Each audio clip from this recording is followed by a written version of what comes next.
안녕하세요. 연금 이야기 차경수입니다. 기초연금 수급자가 되면 단독가구는 33만 4천 원, 부부가구는 53만 4천 원을 받습니다. 국민연금 일정액 이상 받으면 기초연금을 감액하고 있는데 감액제도는 정부에서 폐지하겠다고 했습니다.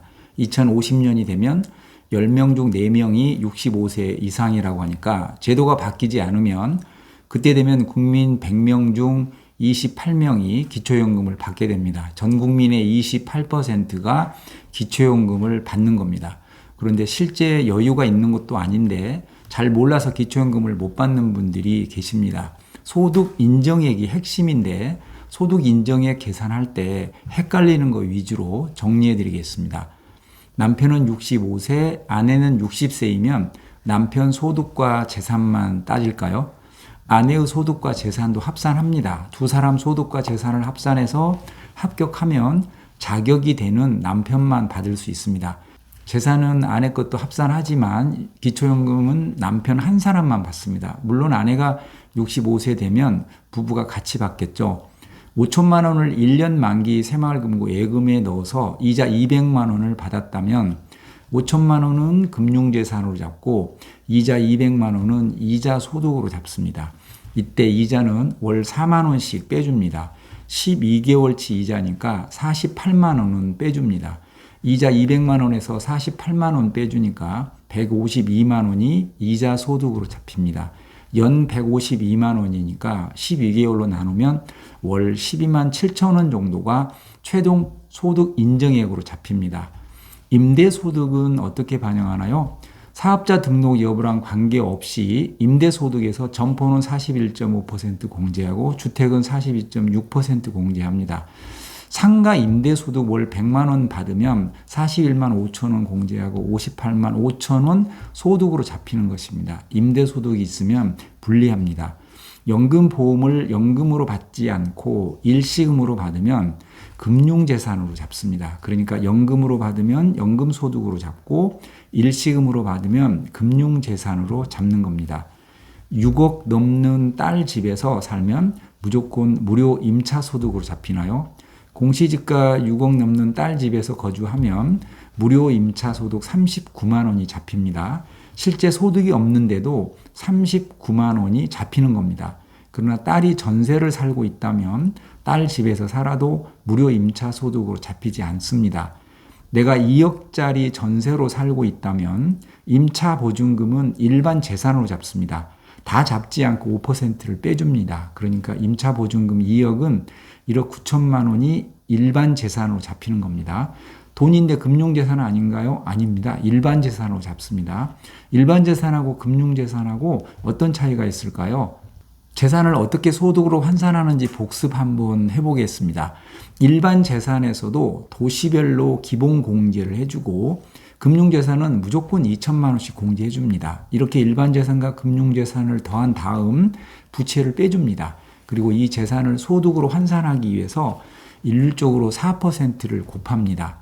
대전 공시지가 3억짜리 아파트만 있다면 3억에서 1억 3,500만 원을 공제해주고 4%를 곱한 다음에 12개월로 나누면 월 55만 원이 소득 인정액입니다. 일반 재산에서 공제해주는 금액은 대도시는 1억 3,500만 원, 중소도시는 8,500만 원, 농어촌은 7,250만 원입니다. 만약 남편은 전남 나주 본인 집에서 거주하고 아내는 대전 집을 소유 거주하고 있다면 둘 중 큰 금액을 빼줍니다. 남편 따로 아내 따로 빼주는 게 아니고 두 사람 재산 합해서 대도시인 대전 기준으로 공제액 1억 3,500만 원을 빼줍니다. 대전 집값에서 1억 3,500 빼주고 나주 집값에서 7,250만 원 빼주는 거 아닙니다. 현재 나주 부모님 집에서 살고 있고 내 집은 서울에 있다면 서울에 집이 있지만 서울 기준인 1억 3,500만 원을 감액해 주는 게 아니고 내가 살고 있는 나주 기준인 7,250만 원을 빼줍니다. 내 주민등록상 주소가 나주로 되어 있기 때문에 공제 금액이 적은 농어촌 공제액을 적용받습니다. 주소가 대도시에 있으면 조금 유리하겠죠. 대전 아파트 3억짜리 집은 소득으로 환산하면 55만 원인 건 이해하셨죠? 이분이 예금이 3억이 있다면 예금 3억에서 일률적으로 2천만 원을 빼주고 4%를 곱한 다음에 12개월로 나누면 약 93만 원 정도가 소득 인정액으로 잡힙니다. 아파트 3억은 소득으로 환산하면 55만 원 정도 잡히고 예금 3억은 93만 원이 잡힙니다. 같은 3억인데 소득으로 잡히는 금액이 다르죠. 공제해 주는 금액이 다르기 때문입니다. 대전에 있는 내 집 3억짜리는 1억 5천만 원에 전세로 주고 나는 세종에서 2억에 전세 산다면 내가 받은 1억 5천만 원 임대보증금은 부채로 빼주고 내가 세종 집주인에게 준 임차 보증금 2억은 5% 감액해서 1억 9천만 원만 일반 재산으로 잡습니다. 금융재산이 아니고 일반 재산입니다. 대전 집 3억은 일반 재산으로 잡히고 대전이니까 기본 공제 금액은 1억 3,500만 원이고 내가 세종 집주인에게 준 보증금은 금융재산으로 잡고 내가 받은 대전 집 임대 보증금은 부채로 잡습니다. 실제 공식에 대입해 보면 대전 집 3억에서 1억 3,500만 원 공제하고 임차 보증금 2억 중 5% 공제 후 1억 9천만 원은 금융재산으로 잡고 내가 받은 임대보증금 1억 5천만 원을 부채로 빼주면 1억 8,500만 원입니다. 이 1억 8,500만 원 재산을 소득으로 환산해야 하니까 환산율 4%를 곱하고 월 소득으로 환산해야 하니까 12개월로 나누면 최종 소득 인정액이 약 62만 원 정도 잡힙니다. 그러니까 대전에 있는 3억짜리 아파트 1억 5천만 원에 전세로 주고 나는 2억에 세종에서 전세로 산다면 소득 인정액은 62만 원 잡힌다는 겁니다. 이렇게 재산을 소득으로 환산한 금액에다가 국민연금을 받고 있으면 더하고 근로소득, 임대소득, 이자소득, 연금소득 등 각종 소득을 더하면 최종 소득 인정액이 됩니다. 물론 부부 재산, 부부 소득 모두 합산하는 겁니다. 이렇게 더한 금액이 단독 가구 기준 월 202만 원, 부부 가구 기준 월 323만 2천 원을 초과하지 않으면 수급자가 되는 것입니다. 이 기준 금액은 매년 조금씩 달라집니다. 소득 인정액에 잡히지 않은 소득은 아래와 같습니다. 장애인연금이나 실업수당 같은 건 소득으로 잡지 않습니다. 자동차 관련 헷갈리는 것 정리해드리면 자녀와 공동명의로 자동차를 가지고 있으면 지분과 관계없이 전액 수급권자 재산으로 잡힙니다. 전기자동차는 차량 가액 산정할 때 국고 보조금도 포함합니다. 내가 낸 금액만 잡는 게 아니고 보조금까지 포함된다는 겁니다.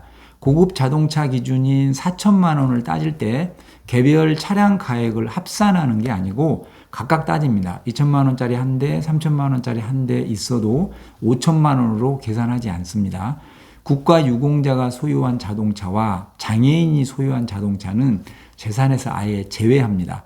하지만 국가유공자이면서 동시에 장애인인 사람이 차량을 2대 가지고 있으면 2대 다 제외해 주는 건 아니고 그중 차량 한 대만 제외해 줍니다. 법원에서 확인된 사채 외에는 개인 간 부채는 인정되지 않습니다. 주택연금으로 받은 연금은 누적해서 부채로 잡아줍니다. 3개월 이상 연체한 신용카드 연체금은 부채로 인정하지만 카드론과 현금 서비스 금액은 연체해도 부채로 인정해주지 않습니다.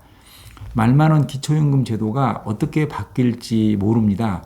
금액을 줄여서라도 다 줄지, 지급 대상을 지금보다 대폭 줄이고 금액을 많이 올려줄지, 가만 놔둬도 몇 년 후엔 자동으로 40만 원이 되는데 언제 40만 원으로 올려준다는 건지, 돈은 없지, 선거는 다가오지, 그러니까 맨날 시기는 얘기 안 하고 감액제도 폐지하겠다, 40만 원으로 인상하겠다는 말만 되풀이하는 것 같습니다. 자식에게 증여해도 소용없고 노령연금 당겨받아서 연금을 줄여도 소용없습니다. 정부에서 발표한 국민연금 개혁안을 보면 실질적인 노후소득을 보장해 주겠다, 노령연금 감액제도 폐지하겠다, 저소득층에게 보험료 지원을 확대하겠다, 유족연금을 더 많이 주겠다, 법의 지급보장을 명문화하겠다, 기초연금 40만 원으로 인상하겠다, 이렇게 좋은 소식만 많습니다. 그런데 이렇게 하려면 보험료를 지금보다 훨씬 많이 내야 하는데 보험료 얘기는 쏙 빠져 있습니다. 국회에 공을 넘겼는데 총선이 코앞이라 하세월일 것 같습니다. 연금 적립 골든타임을 놓치신 어르신들에게는 기초연금이 생명이나 다름없을 겁니다. 제도가 어떻게 바뀌더라도 몰라서 손해를 보는 일은 없어야 하겠죠. 불이익이 없도록 잘 챙기시기 바랍니다. 기초연금에 관한 많은 영상들은 설명란 댓글에 링크 시켜드리겠습니다. 앞으로도 좋은 영상으로 찾아뵙겠습니다. 감사합니다.